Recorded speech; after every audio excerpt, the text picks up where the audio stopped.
Okay, my name is Natalie Blakely. My major is speech and language pathology. I'm a freshman here at Ball State, and I'm from Blackford, Indiana.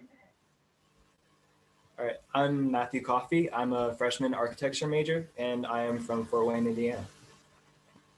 Okay.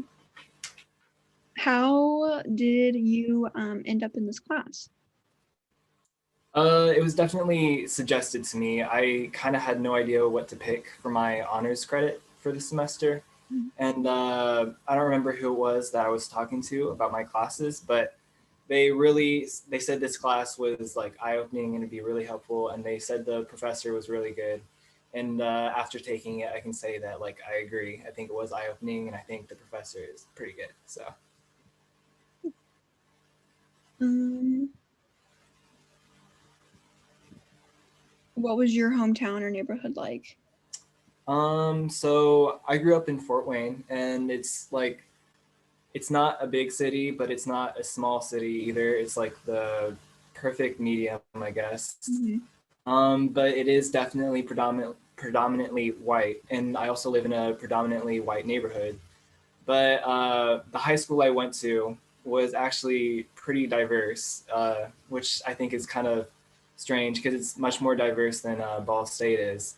So I think that really helped me kind of like get a good idea, because like we had a lot of like talks and a lot of classes in high school that kind of like, I don't know, talked about classes and racism and sexism too. So I think it was helpful experience. Yeah, this is kind of off topic, but fun fact: I actually live like an hour and a half from Fort Wayne. Oh, okay, So when you said you're from Fort Wayne, I was like, oh, I know where that is. that's cool. Have you experienced or witnessed any racism in your life? Um, yeah, I mean, I haven't experienced any like blatant, outright like hatred, but like a lot of things just in school, in my high school, just like other students like usually using like names and like words they should not use to describe like other like students that are different than them, and like I've seen a few cases where teachers will treat certain students differently just because they like make like assumptions based on Mhm. race or class, or like, I don't know, even just like family, like they know the family, so they assume they're like a rich snobby kid, or they're a troublemaker kind of. So yeah, I can say yeah.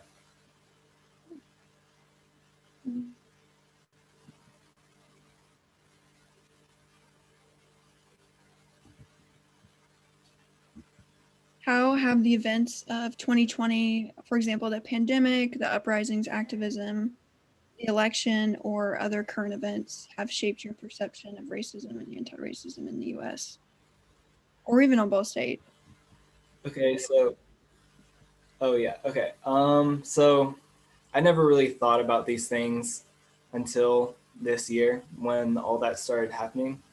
And it kind of like, I mean, it didn't really click, but it kind of just made me think like it's an actual problem that kind of needs to be talked about and dealt with, instead of just, like ignored. And like, you can't just think that since you're not like, like being like, you're not like actually being racist, like you can't think you're not being the problem. You have to like actually like take action to prevent it and to like stop it from happening, kind of, instead of just like ignoring it.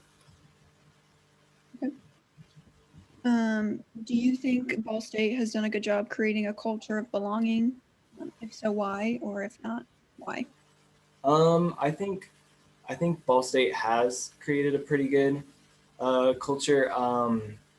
It's kind of hard for me to tell because being like a white male, I feel like I don't know, like I don't really go to any of the meetings that are like for like minorities and other things, but I think they actually have, because I see a lot of things around like that are for those specific things, and I don't know, I think they do.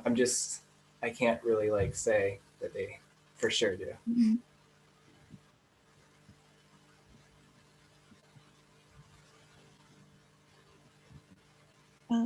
What has this course meant for you personally, or what have you gotten like out of it? Um, I've gotten a lot out of this course, and a lot of it is like I had like zero like understanding of like the actual like definitions and technical terms for like racism, anti-racism and like microaggressions and stuff. So it helped me kind of like put a name to like the different insults and the different actions that could be said, because I think that'll help me like actually like maybe do something about these problems, because I'll actually be able to like identify it and to like say something about it, instead of just like being like, oh, that's wrong, and not really knowing why it's wrong or like how I can stop it. Mhm. Was there anything big that kind of came out of this class that kind of surprised you, or you opened your eyes? Yeah. So it kind of made me think back to like my high school, and made me think about like all the like how it was like kind of diverse there, and made me think like how like disadvantaged certain groups are, and like I never really thought about it, and it made me realize, you know, my own like advantages that I have just because of who I am, and like the like how it's like unfair. And so like it kind of just, it was very eye-opening, and that was the biggest thing. It kind of made me like reevaluate my whole situation kind of. I understand that. That's kind of how I feel. Yeah. Um,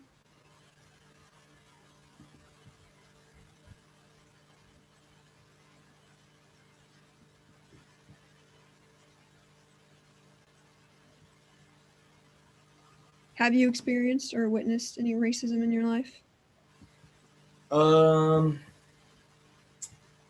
I don't think I have personally. I've heard some of my friends kind of say things. Actually, yeah, I have heard a lot of my friends mention things to me, and a lot of it is like again, it's not like acts of hatred or like, you know, like outright, you know, bigotry, but a lot of it is like microaggressions and like just like assumptions that are being made, and like things that just like they don't need to be happening. But Mhm. that's the main thing. It's more like microaggressions and like insults, and it's not really, I'm not really experienced with like the systematic racism, because like I've never really been able to see that in person, because that's kind of a hard thing to see kind of. When they were making those microaggressions, did you say anything to them, or did you not know what microaggressions were at the time, so you didn't really say anything? Yeah, I didn't really say anything. A lot of the things that I saw, I just wouldn't say anything. I'd kind of like just walk away from, or a lot of times they'd tell me about it, and they'd like, and it was like a separate incident, so it happened before and I wasn't there. But yeah, a lot of times I wouldn't really say anything. I wouldn't like recognize it, and I think I knew it was wrong, but like I don't know. I was just like I have no idea what I even can do, you Yeah. know. If like now after learning about microaggressions and like if you could actually do something, would you go back and kind of tell them like, hey, like it's wrong, maybe you shouldn't do that? Yeah, I definitely would. I definitely would want to, at least. I mean, I feel like, I mean, being like kind of like shy, I'd be like really like shy about it, but I feel like I would definitely want to do it, and I definitely at least try to kind of, you know, like tell the person, like point it out that they're being kind of like wrong. So, yeah, I think this class definitely helped me kind of like want to take action more. Mm-hmm. Well, that's good. Yeah.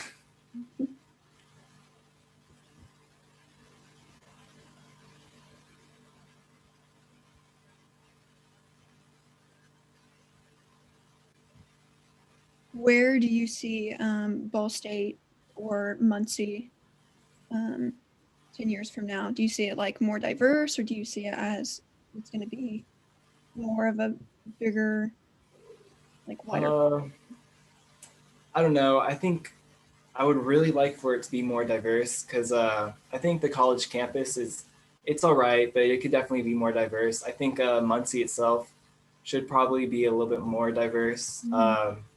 Because just like walking, I remember walking through downtown, and like there was one day where they had like a Trump rally, and it was like it was pretty just Yeah. so like intimidating, and I was just like, this is I don't know. And yeah, it was just a whole thing, but I wouldn't mind it being a little bit more diverse, a little bit more open minded.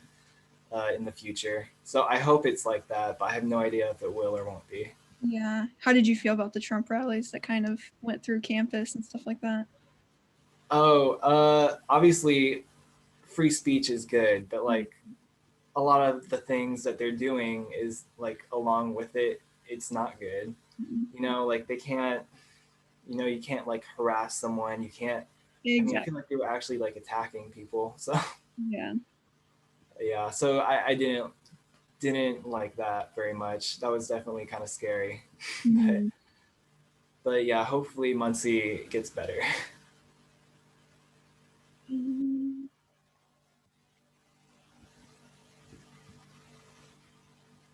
Based off of that, where would do you want to see yourself 10 years from now? Will you remember any of the stuff that's happening in class right now? Like anything that stood out to you? Yeah, I think 10 years from now, I don't want this class to be like the only thing that I do to kind of like better myself in this area. So like I hope I'm still like taking measures to make sure that I'm informed on like how to like help people and how to be open-minded and stuff like that. So I hope to still be like growing and still being better because I'm not perfect now. So like I know I'll still need it. And I hope that I remember all of the stuff that I've learned in class because I think it is really helpful, just the vocabulary by itself and the just like the eye-openingness. So like, and I don't think I'm gonna lose that just because that's a whole perception of the world that is kind of like changed. So Yeah. Is there anything else you'd like to say before? um, no, I think I'm good. Okay. Well, thank you for taking the time. Thanks for having me.